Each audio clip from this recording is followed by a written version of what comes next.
Hey guys, welcome back to Not Necessarily HVAC. It's the 27th and final episode, and I really apologize for the delay.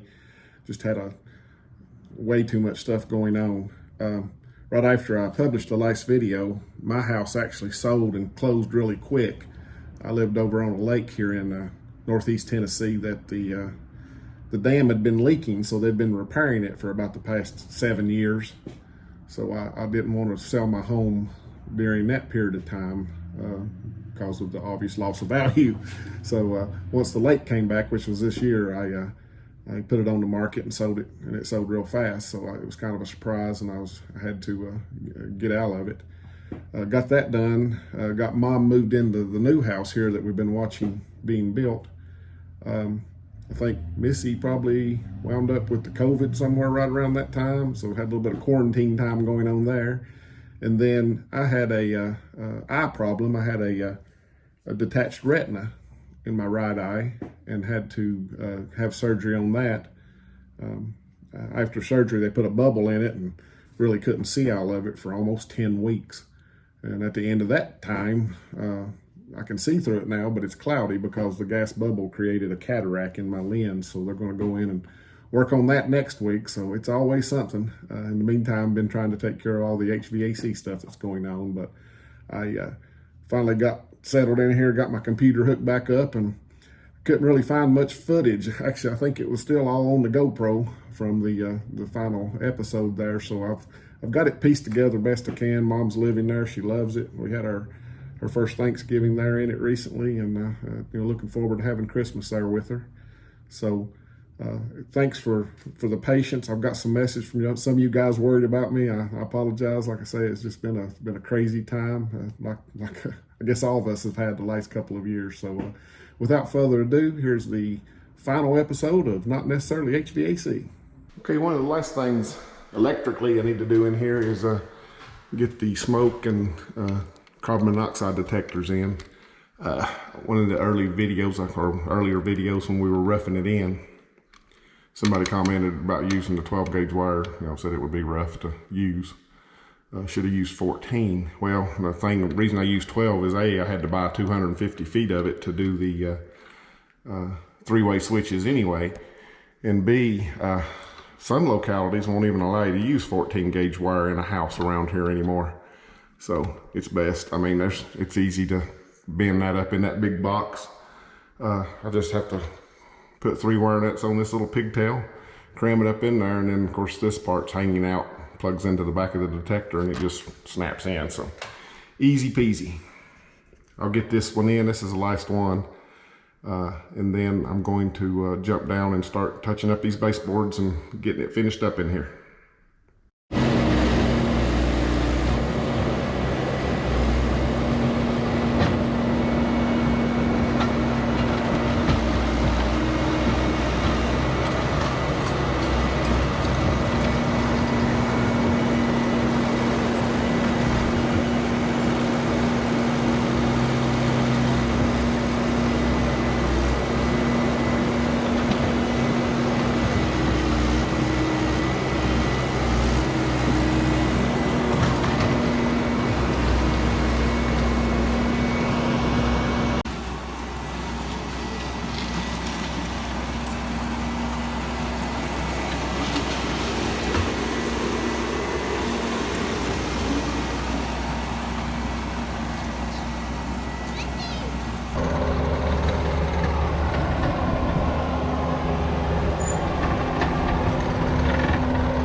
Well, everything's formed.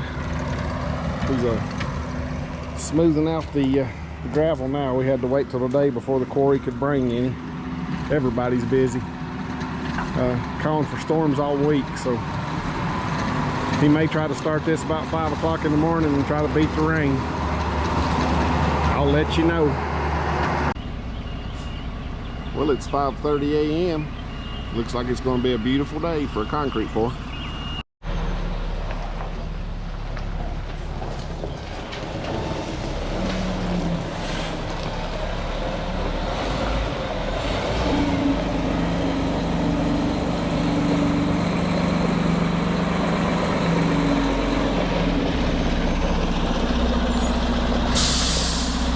Well, it's not even 12 o'clock yet, and it's down and broomed and drying.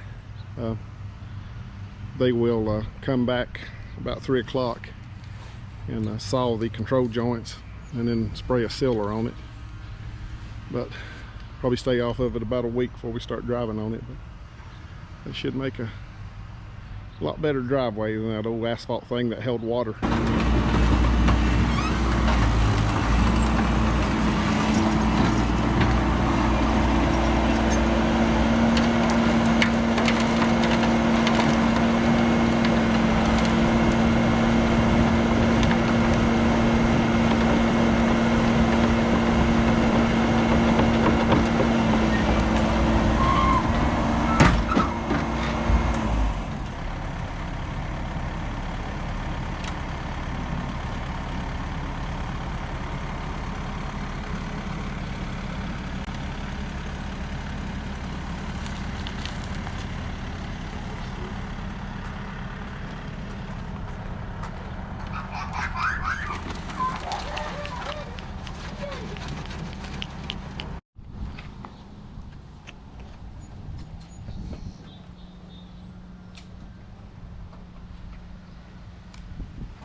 Well, I took the boards down today,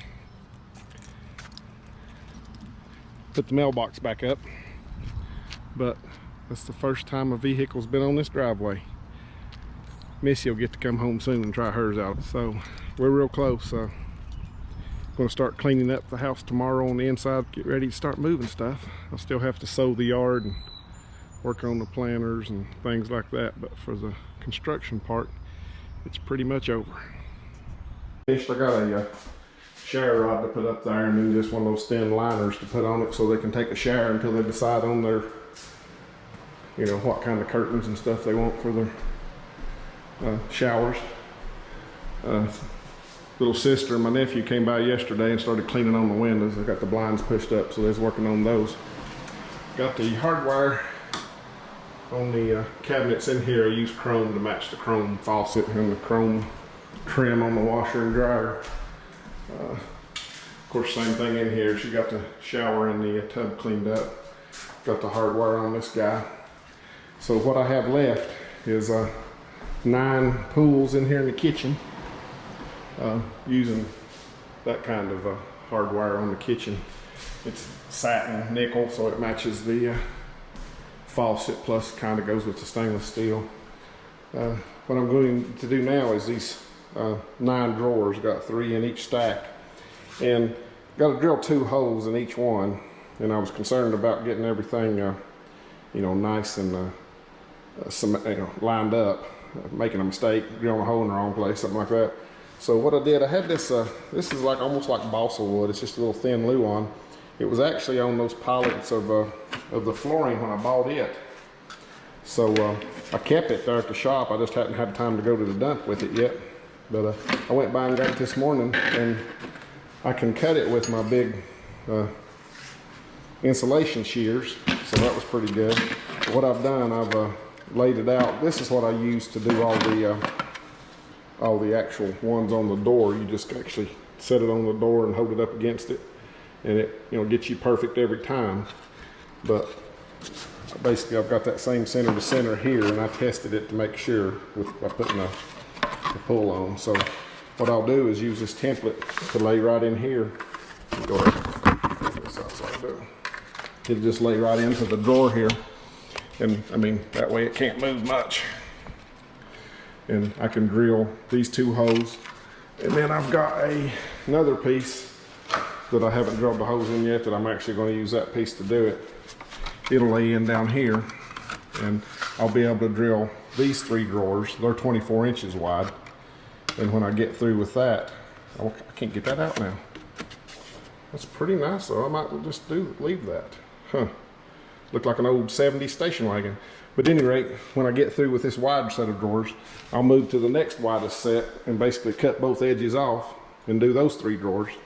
And then I'll move over here to the smallest set, cut it off again, and I can do those 3 drawers. The 2 bottom drawers are the same, so I just needed 2 templates to do it all.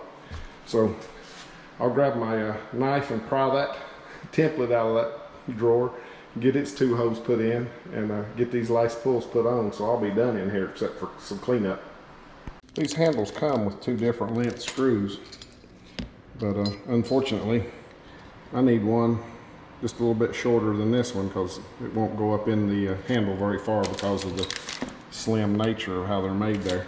So I just grabbed my strippers off the truck, and I've never used them for anything HVAC, but they've got the places here where you can cut off the electrical screws for you know, boxes and whatnot. So basically if I take the long screw and just screw it till it just sticks out the back and cut it off, it'll be the right length. And 1 down, 8 to go. So when we need to shorten up the template, I'll just mark it in. In this case, it gets 3 inches shorter on both sides. And these scissors just cut right through this stuff.